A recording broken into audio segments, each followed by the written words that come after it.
Then Jesus, filled with the power of the Spirit, returned to Galilee, and a report about him spread through all the surrounding country. He began to teach in their synagogues and was praised by everyone. When he came to Nazareth, where he had been brought up, he went to the synagogue on the Sabbath day, as was his custom. He stood up to read, and the scroll of the prophet Isaiah was given to him. He unrolled the scroll and found the place where it was written, "The Spirit of the Lord is upon me, because he has anointed me to bring good news to the poor. He has sent me to proclaim the release to the captives and recovery of the sight to the blind, to let the oppressed go free, to proclaim the year of the Lord's favor." And he rolled up the scroll, gave it back to the attendant, and sat down. The eyes of all of the synagogue were fixed on him. Then he began to say to them, "Today this scripture has been fulfilled in your hearing." All spoke well of him, and were amazed at the gracious words that came from his mouth. They said, "Is this not Joseph's son?" He said to them, "Doubtless you will quote me the proverb, 'Physician, heal thyself.' And you will say, 'Do also here in your hometown the things we heard you do in Capernaum.' And he said to them, 'Truly I tell you, no prophet is accepted in the prophet's hometown.' But the truth is, there were many widows in Israel in the time of Elijah, when the heaven was shut up 3 years and 6 months, and there was a severe famine all over the land. Yet Elijah was sent to none of them except to a widow at Zarephath in Sidon. There were also many lepers in Israel in the time of the prophet Elisha, and none of them was cleansed except Naaman the Syrian. When they heard this, all in the synagogue were filled with rage. They got up, drove him out of the town, and led him to the brow of the hill on which the town was built, so they might hurl him off the cliff. He passed through their midst. He passed through the midst of them and went on his way. Sigmund Freud modeled the human psyche by breaking it into 3 distinct parts: the id, the ego, and the superego. The id is the impulsive part and is governed by what Freud called the pleasure principle. The id acts on instinct. It wants what it wants when it wants it. And it doesn't really worry about the practical details of how realistic it is to want what it wants. That's the ego's job.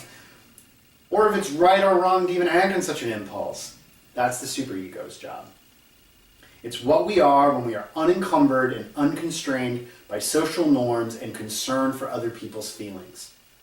Freud hammered out his novel theory concerning the id from the existing methodologies and data available to a European intellectual in the early part of the 20th century. But if only Freud could have lived to see the dawn of the 21st century, he surely would have then found ample objective evidence that the id exists, and that it is an oh so real part of our internal lives. All he would have to do is peruse the comments section on a popular video on YouTube to see the id and all of its racist, sexist, and homophobic, rage-filled glory, made manifest for all to see. Of course, this phenomenon is not limited to YouTube. A recent study conducted at Humboldt State University mapped the use of derogatory hate speech on Twitter by region. Gawker summed up the results of the study perfectly. Anywhere there is Twitter, there is racism and homophobia. Anywhere there is Twitter, there is racism and homophobia. The result is unsurprising. I have yet to meet a person, when I bring up the topic of public discussion on the internet, who does not bristle at least a little bit at the thought of what they might find lurking below. I suspect I would have to wait a little bit longer than even Diogenes with his lamp, lurking in the night to find a wholly honest man, to find a person who, on first registering the existence of comment sections, would go into them assuming they would find a restrained, pleasant discourse there. In the gospel reading from Luke, we find Jesus encountering the YouTube commentators of his day. The scene occurs at the start of Jesus' public ministry in Galilee. He kicks it off, fresh from his 40-night-long tussle in the desert with Satan and all the earthly temptations he represents. He then commences with a whirlwind tour of the synagogues throughout Galilee. So by the time he reaches his hometown in Nazareth, his acclaim is region-wide as a teacher and a healer. His reputation precedes him. And as a teacher on his first day in the synagogue at his town, his appearance is not a disappointment. Jesus is presented as an able speaker in the text, well practiced in the art of reading and preaching. There is a dynamic fluidity to the interaction with the scroll and the attendant that conveys the electricity of a young preacher filled with the Spirit who is in command of his text. And what an audacious text for this young preacher to pick. It's a reading from Isaiah about the Messiah, the Anointed One, delivered to a Messiah-hungry people. For who else is more in need of the relief of poverty, from ailing eyes, or from release from captivity of oppressive rule than the poor put upon Jews of Nazareth?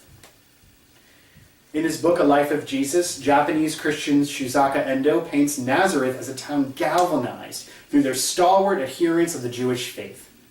In stark contrast to the town that shared a shoreline on the Sea of Galilee, the Fartonier winter resort town of Tiberias, home to rich, powerful Jews with Roman pretensions like Herod Antipas, burning with resentment over being in the sightline of wealthy Jews who not only ignored the poverty in Nazareth, but also openly used their wealth to curry favor via ostentatious displays of their conquerors' alien ways. The folks in Jesus' hometown must have felt they were long overdue for somebody, anybody, to come along and proclaim that this was the year, this was finally the time for the year of the Lord to be proclaimed.